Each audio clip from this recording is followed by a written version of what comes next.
see it. Go look and take a look at that hollow log. Oh. Huh? Cool log. Ah. In terms of both learning about the world and language learning, the two things are the same. Most children are very curious and very keen to explore both the world within their own household and when they're out, to find out the properties of things, whether they're hard or soft or wet, to find out what you can do with things. With all children, everywhere you go where there's new experiences, you will be describing those. You'll be giving them vocabulary for the new things that they're seeing and the things that they're doing.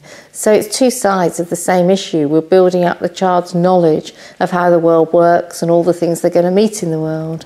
We're also giving the child, hopefully, the vocabulary to be able to talk about that information in future for themselves, little by little. Early on in the child's life, the child has a moment of discovery, a moment when something clicks, that these words that people are using and this object or this experience is very real. And probably, the way that dramatically it was identified in The Miracle Worker with Helen Keller is you saw her suddenly get that realization that the sign for water and this sensation, this wet stuff, this thing she can drink, that's what it is, it's water. And that's that realization. Once the child has that realization, as they go through their day, they learn the words along with the experiences of living. And then they learn more and more and more words, and you see them just taking off in language.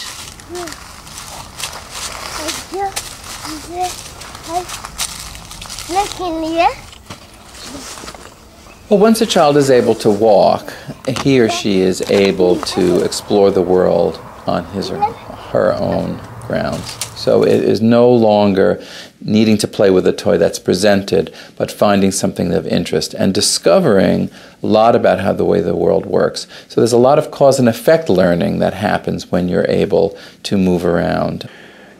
Connor really does, he likes to explore, whether it's inside or outside. He loves to explore being outdoors. I think using some language also helps him because he can tell me that he wants to go outside, or he can ask me for help getting something that he can't reach.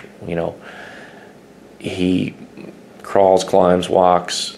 He'll basically go anywhere, and it's neat to see the whole new, him discovering everything for the first time. As any of us learn new things, and obviously speech and language are new as we're developing, the only way I believe that we can learn is through the senses.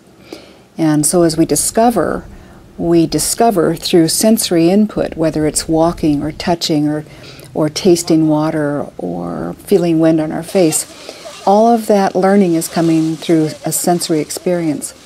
And so we believe that it's important that as we're interacting with the child, as that child is developing, that we consciously drive the sensory bus to help the child process the sensory information at a conscious level, to help the child experience the sensory input and attach language to it.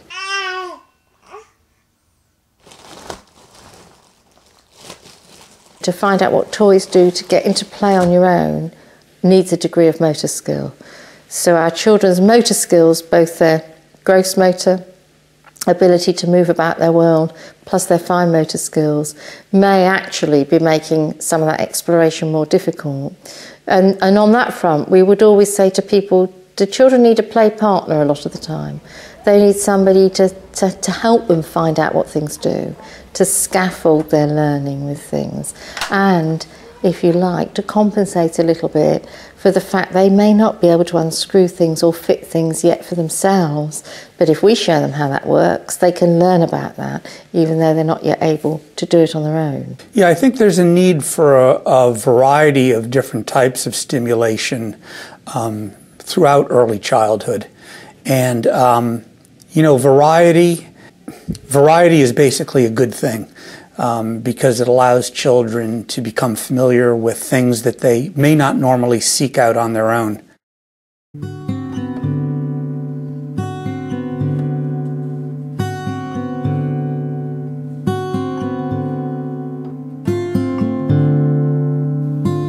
One of the things that parents look for in all children with Down syndrome, typically developing children, is the development of milestones.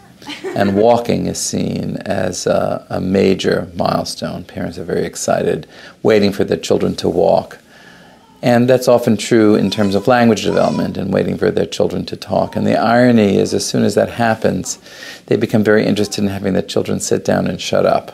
In this age range, from 2 to 7, there's a tremendously wide range of developmental levels in language for children. Some children at age, let's say 4, are speaking in multi-word sentences, having conversations. Other kids are just starting to say individual words, and some kids are still struggling to say individual words. Triangle, ice cream is pink and yellow. This is pink, no, yellow and pink. And this was no ice cream cone. The age at which kids start to talk can be generally, the norms tell us from about age 2 to age 4, children with Down syndrome will begin to talk. But there are kids who are talking at 1, saying individual words. There are children who at 4 and 5 are still not saying individual words, and it doesn't mean that they won't.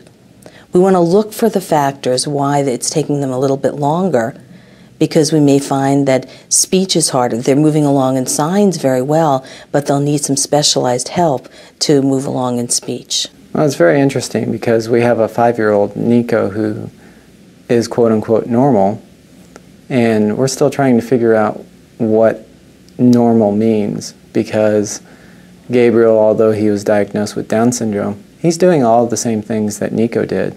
It's just that he walked at a later age, he is going to talk at a later age, but he's doing all the same things that Nico did.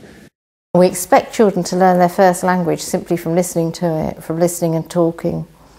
Children with Down syndrome, we know, find learning only from listening difficult. The understanding of the world that they can demonstrate non-verbally, or what we might talk about as non-verbal mental abilities, are ahead.